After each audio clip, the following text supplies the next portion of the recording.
Hello and welcome to another episode of the Good Boxing Podcast with your host Josh Sias. As you could tell, clearly I'm very sick, and I finally, after 2 years, got what everyone was trying to avoid. So I'm in the house, and there's really nothing else I can do. So why not record? So if you hear me breathing heavy or coughing or sneezing or whatever, you guys know the deal. But I still want to release some stuff because I'm going crazy being in the house, just lying down. Um, I wanted to touch on the Connor Benn versus Chris Algieri fight, and I'll make this short and sweet. Chris Algieri, I'm not sure why he's still fighting. I thought he was going to stop fighting. I thought he was going to basically become an announcer because he's very proficient in being on camera. He's very knowledgeable in terms of the game, speaks well, communicates well, and in my opinion, isn't very biased like other announcers who like what they like or like to see fighters do what they do in the ring.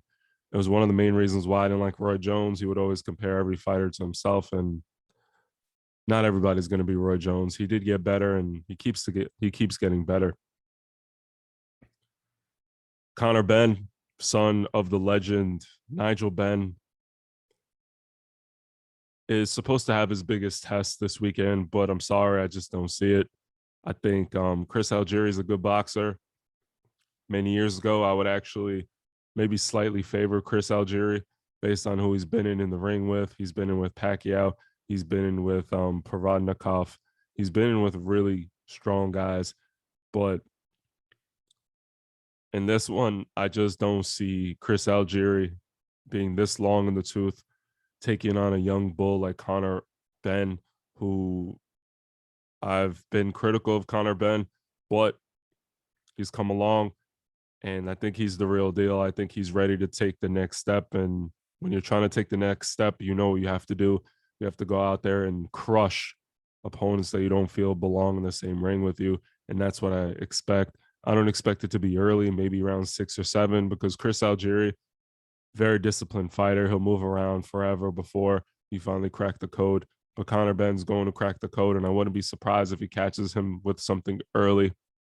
He's just too young, too strong, and I don't think Chris Algieri presents anything that is world level complicated in terms of strategy. I'm not saying he's not good, but at this point, he doesn't have power.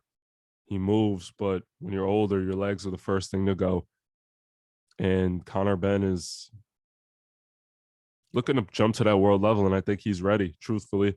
But again, when you're a promoter, you move your fighter the way you want to move them. It's one of the main reasons why people get at Javante, Tank Davis, and Floyd Mayweather.